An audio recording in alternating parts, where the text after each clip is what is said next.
Cada vez que eu penso, te sinto, te vejo. Hoje eu trouxe 9 curiosidades sobre o filme Titanic.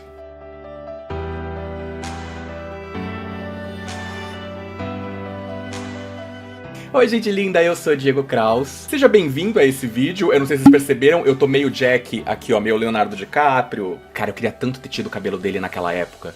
Aquele cabelo que é... Inclusive, Leonardo DiCaprio foi um dos primeiros crushes que eu tive, assim. Saudades. E tô meio Rose, né? Porque afinal, qualquer Rose que se preste tem que ter o... Le Coeur de la Mer, o coração do oceano. E esse é um vídeo especial porque Titanic tá comemorando 25 anos do seu lançamento. Titanic foi um grande absurdo na época que ele foi lançado. Ele foi um filme que gastou muito dinheiro pra ser feito, que demorou mais de ano pra ser feito, que foram anos de pesquisa do James Cameron, o diretor do filme, pra conseguir chegar aonde ele queria. A gente sabe que o James Cameron tem umas coisas obsessivas, né? Ele demora 40 anos pra fazer Avatar, 70 anos pra fazer Avatar 2... 7 anos pra fazer Titanic, então assim, cara, quando quer fazer uma coisa, ele sabe como fazer bem feita. E ontem eu fui no cinema assistir o filme. E eu tenho que dizer que eu fiquei muito impressionado ao rever o filme. Ele foi relançado em 3D. Apesar dele ser 3D, ele não foi um filme feito em 3D, ele é de 97. Aqui no Brasil estreou em 98, se eu não me engano. Então o 3D do filme é muito legal, mas ele é simples. Não tem nada que é super mirabolante. Em alguns momentos, a minha cabeça até esqueceu que eu tava vendo um filme 3D. Porém, o que me chamou a atenção de ver o filme no cinema foi o som. Principalmente na segunda parte do filme, onde tem toda a questão do navio. Spoiler, o navio afunda, eu não sei se você sabe. O som é impressionante e ele é extremamente emocionante. Ele invade mesmo a gente como plateia. Vale dizer que reassistindo o filme inteiro, do começo ao fim no cinema, eu percebi de como Titanic é genuinamente um filme muito bom. O roteiro é muito bom, os personagens são interessantes, tem milhões de coisas que aparecem no começo do filme que são retomadas lá no final ou no meio. Tem várias tramas que foram cortadas, como por exemplo, você sabia que o personagem do Fabrizio, o amigo do Jack, tinha um romance com uma moça loira? E o romance deles inteiro foi cortado na versão final do filme. Porém, essa moça aparece no final, quando a Rose tá com o Jack na ponta do navio, e ela olha pra uma moça loira que cai. E essa moça loira era a crush do Fabrizio. Também vale a pena lembrar que em 97, Titanic foi lançado com uma dublagem, que é considerada hoje a dublagem clássica. A dublagem que se tornou clássica contou com nomes como Danton Mello fazendo Jack. Bom, no momento meu endereço é o RMS Titanic. Depois daqui estou nas mãos de Deus. Mônica Rossi fazendo a Rose. Eu sei que deve estar pensando... Pobre menina rica. Carmen Sheila fazendo a Molly Brown. Mas o Sr. Brown não sabia que eu havia escondido dinheiro no forno. Então cheguei em casa bêbado como uma gambá comemorando e acende fogo. Orlando Drummond fazendo o capitão. Leve-o para o mar, Sr. Burdock. Vamos fazê-lo andar. E a diretora de dublagem foi a Marlene Costa, que pra quem não sabe, deu voz à rainha na última temporada de The Crown, deu voz pra professora Helena lá do primeiro Carrossel. Existe até uma brincadeira no meio da dublagem que o pessoal fala que quem não trabalhou em Titanic, né, na dublagem de Titanic. Porque como eram muitos personagens, eram muitas cenas de multidão, meio que todo mundo fez parte de Titanic em algum momento. Titanic maravilhoso. É outra personagem que eu achava que eu não ia fazer.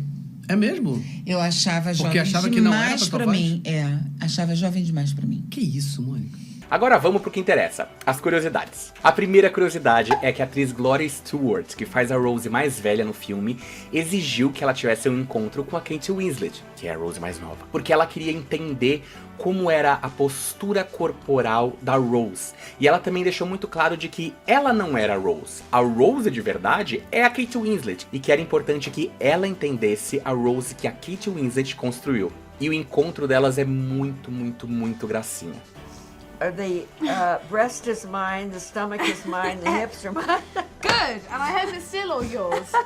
I loved. A segunda curiosidade é que logo no começo do filme a gente tem uma expedição pelo verdadeiro Titanic. E vale dizer que essa expedição foi feita de verdade, o James Cameron criou a tecnologia como sempre, para conseguir descer até lá embaixo, no fundo do oceano e registrar as imagens, mas que no filme existe uma mistura entre as imagens do navio real e imagens de uma miniatura que eles construíram do navio. Assim, gente, quando a gente fala miniatura de cinema, não é miniatura, é tipo uma miniatura do tamanho de uma sala, entendeu? Porque tem que ter muito detalhe. E o filme tem muito essa mescla entre as duas coisas. Inclusive as cenas que foram feitas com o robozinho, onde eles acham o cofre do Cal, e até a própria suíte, foi feito em um estúdio imerso embaixo d'água. Então eles construíram aquele quarto, usaram algumas técnicas que eu achei muito interessante para conseguir deixar tudo deteriorado, como se estivesse há anos embaixo da água. Eles usaram uma técnica com fogo, afundaram tudo e aí eles conseguiram fazer essas imagens mais detalhadas. Coisa que também foi usada para fazer as transições do navio afundado pro navio todo bonitão que a gente vê no filme.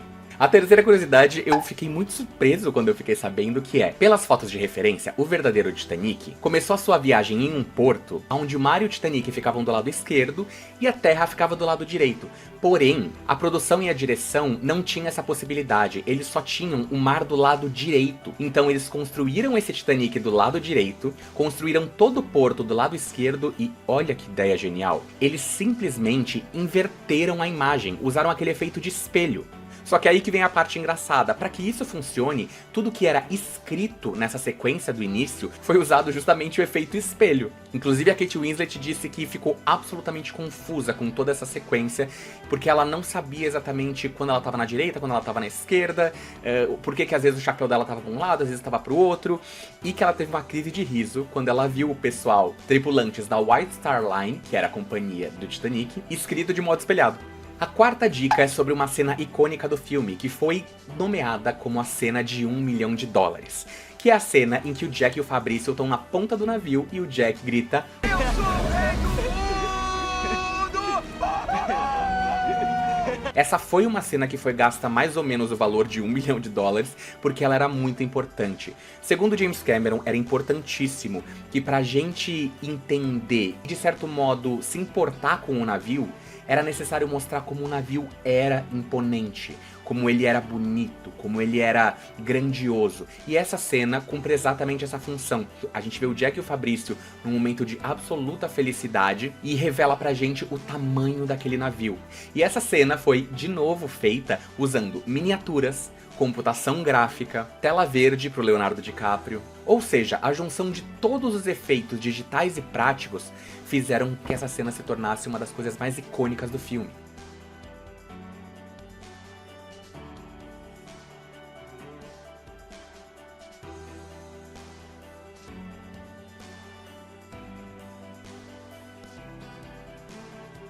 A nossa quinta dica é para deixar claro o quão o James Cameron é obcecado por detalhes. O filme inteiro tem muitos detalhes, tanto históricos, alguns erros também, o que eu acho natural, outras liberdades poéticas que ele usou para fazer com que funcionasse melhor no filme, mas essa curiosidade eu acho muito interessante. Quando o Titanic afundou, um funcionário da alta patente da White Star Line, o Bruce Ismay, que é retratado no filme, foi chamado para depor. Inclusive esse fato gerou uma mancha na história dele, porque ele foi uma das pessoas que se salvou em um dos botes, quando era esperado que qualquer pessoa da tripulação do navio ou da White Star Line ajudasse as pessoas a se salvarem e provavelmente, por honra, morreriam afogados. A questão é que ele não fez isso e ele foi chamado para depor no inquérito do Titanic. E houve uma moça da primeira classe que disse que ouviu uma conversa dele com o capitão, sugerindo que aumentasse a velocidade do navio, o que de certo modo pode ter causado o problema com não conseguir enxergar o iceberg a tempo. Ou seja, talvez a tragédia pudesse ter sido evitada. A questão é que essa moça, que depois está no filme, e é um pequeno detalhe que o James Cameron colocou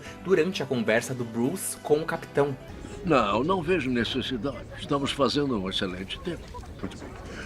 A imprensa sabe o tamanho do Titanic.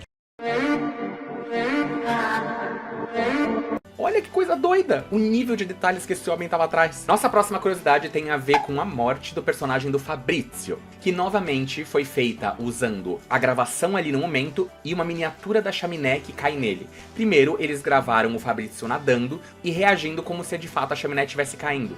Depois disso, eles fizeram uma miniatura da chaminé e derrubaram.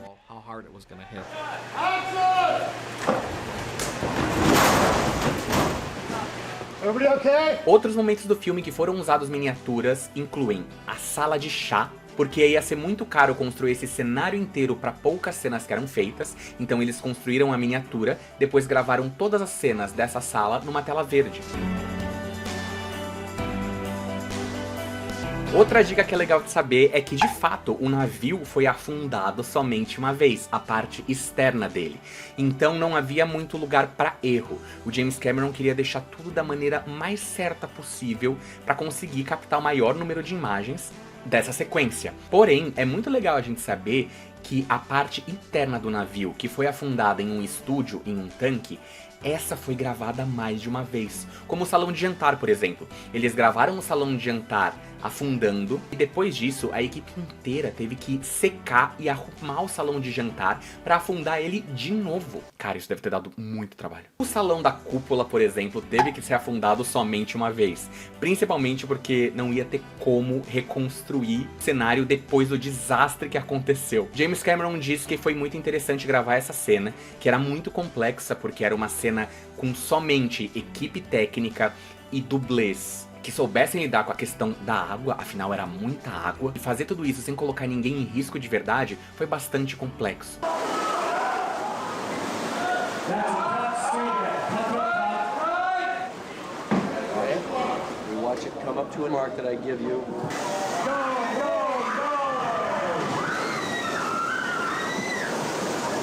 E a nossa última dica tem a ver com a música tema do filme. Vocês acreditam que o produtor não queria uma música tema pro filme?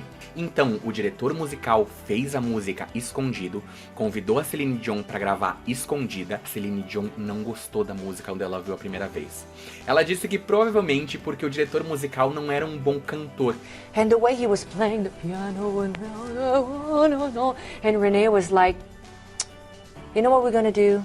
He said, let me ask Celine to do a demo. Então, quando ele cantou a música pra ela, ela não gostou muito. Ele insistiu, ela resolveu fazer, a música ficou maravilhosa, o produtor amou, ela é a música mais icônica da história do cinema, e o resto é história.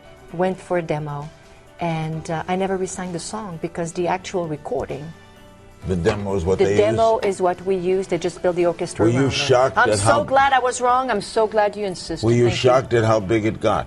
Agora vocês me dão licença porque eu vou tirar minha roupa e vou ser pintada como uma francesa. Tchau pra vocês. Jack, bora!